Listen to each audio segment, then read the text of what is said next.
This one, I kind of planned on being like a movie review kind of thing, based on my first impressions of a movie. And I wanted to give my thoughts on the movie called Hard Candy. It came out in 2005 and it stars Ellen Page from Juno and I can't remember the name, Patrick something. Uh, the guy who played as the Night Owl too, the second Night Owl on Watchmen. That's the only movie I know him in. Uh, and it was directed by David Slade. And I was really surprised I hadn't seen this movie sooner, until of course, I started looking into it and suddenly realized it really wasn't that well known of a movie, and I was really surprised. But I think that's just because I think a lot of indie films don't have a whole lot of I don't know. They just don't get out there as much as well-funded movies do. Like at first, I was really turned off to the idea that this movie had a cast of five. Like there's five people in the whole movie. And you wouldn't even realize that. Like you only really see the two characters, but yeah, it's a cast of five characters. But uh, it was a brilliant and cleverly done movie. Um, I usually don't like after seeing so many movies and everything else that life has to offer. I find it very difficult to get the suspense out of like the suspenseful movies, the movies that actually call themselves thrillers or anything like that. I find it very difficult to see a movie with those qualities anymore. But this movie actually, this movie actually had me like basically watching it like, oh my god, like I was kind of blown away by a couple different points of this movie. It just took so many different turns, and maybe it's just because I don't look for these kind of movies, but I just don't see these kind of movies very often. Um, Now, the way I heard about it, I read it on some person's blog, and saw the trailer for it, and I was like, alright, this looks good to me. Got it. And I actually watched it about, what time is it now? Just over 12 hours ago. I was actually going to do a review of this sooner, but uh, I was tired. I think I ended up having a bowl of cereal. It was like 7:30 in the morning. And as soon as I finished the bowl of cereal, I just crashed. This is after I got all my stuff set up and everything. So here it is now, 12 hours later. But yeah, the first thing that really grabbed me about the movie, though, when I started watching, like I was turned off to the small cast and all that.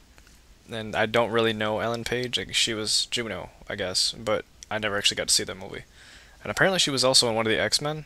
I don't really know, but I can't doubt her credentials. You know, the X-Men series is one thing, and you know that's arguably good. And I heard a lot of good things about Juno, but so I was expecting a top-notch performance from her, and that's exactly what she delivered in this movie.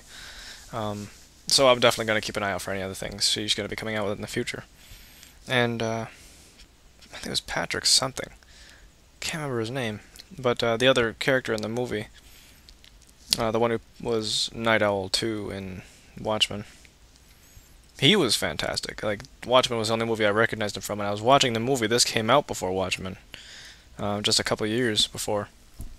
But he looked different enough. Like, I think he filled out a bit for the Watchmen role. But in this movie, he was, you know, this kind of a lean, humble-looking guy. And I recognized it in his eyes and his face. I was like, that's that guy. And so I really didn't know what to expect from him either, since I've only known him in that one movie, which was he was great in. And he was great in this movie too. He was absolutely fantastic. And the one thing I should figure, I mean, initially, like I said, the whole small cast thing was a bit of a turnoff, but it should have hit me as, if it's going to be a small cast, then that probably means there's going to be some really incredible character development and all that other stuff. And holy crap, there was some stuff going on.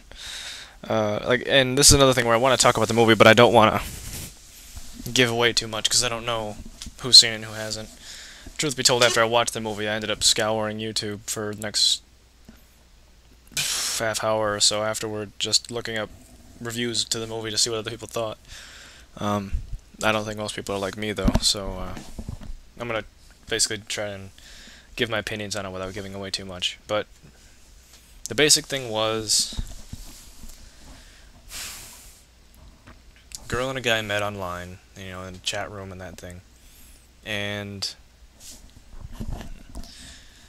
then they decided to meet up in person. This sounds like a scenario that played out in every parent's nightmare in the 90s, that one of those things. So they meet up, and right off the bat, you can see this weird, unsettling connection between these two. Like, okay, yeah, they've been talking online, so they know some stuff about each other. But then meeting in person, and they kind of keep throwing back and forth, both hesitantly and not, these little passes at, flirting or whatever. And probably the one thing I should mention, okay, yeah, they met online, but Ellen Page's character is portrayed as a 14-year-old girl, and Night Owl 2's guy is portrayed as this 30-something-year-old guy. So he's old enough to be her dad, and so then they meet online, then they meet in person. So if it wasn't creepy enough that they had met in person after meeting online, in a chat room, this is more creepy because he's over twice her age. So it's one of those scenarios, this is ultimate parent nightmare kind of thing. So they meet up and going back and forth with this really inappropriate and awkward flirtings and all that stuff. Flirtation, whatever the word was. And eventually, and this is all within the first 15 or less minutes of the movie, eventually she gets coerced into his house to listen to something, some music or whatever. And that sounds bad by itself, but that's all I'm going to say. I probably could get away with saying more, and the trailer probably might say more, but what happens at his house, that's the movie right there. Again, it takes so many turns, and given what I told you, you can probably get how bad this can go. You're like, oh geez, some guy flirting with some girl a third of his age, meeting in person after meeting online, then taking her to his house. The worst case scenario, you're just like, oh god, this is going to be bad. And honestly, when you're watching this movie, not just for that reason, but for everything else that takes place in the movie, this is a very difficult movie to stomach. I could stomach it because I was really interested in it. I'm into sociology and stuff, so I like to see really strange reactions amongst people and all that. So this is a very fascinating movie for me. But, yeah, this is a very... I can understand why a lot of people would have a hard time stomaching this movie. This is an uncomfortable movie. Yes, it's rated R. If that doesn't make anything else seem much worse already. But that's that. And the acting was superb on both sides. Again, like I said, I'm definitely going to be looking for any movies that Ellen comes out with again in the future, and the Night Owl 2 guy, I feel so bad for forgetting his name. I remember the director's name, David Slade, but I can't remember his name. But no, he was fantastic, though. Now that I've seen 2 movies with him in it, and both great roles, I'm looking for him. The one thing that kept on hitting me over and over again throughout the movie, other than the movie going on and all this stuff, was the camera work. The camera work was what really got me into it.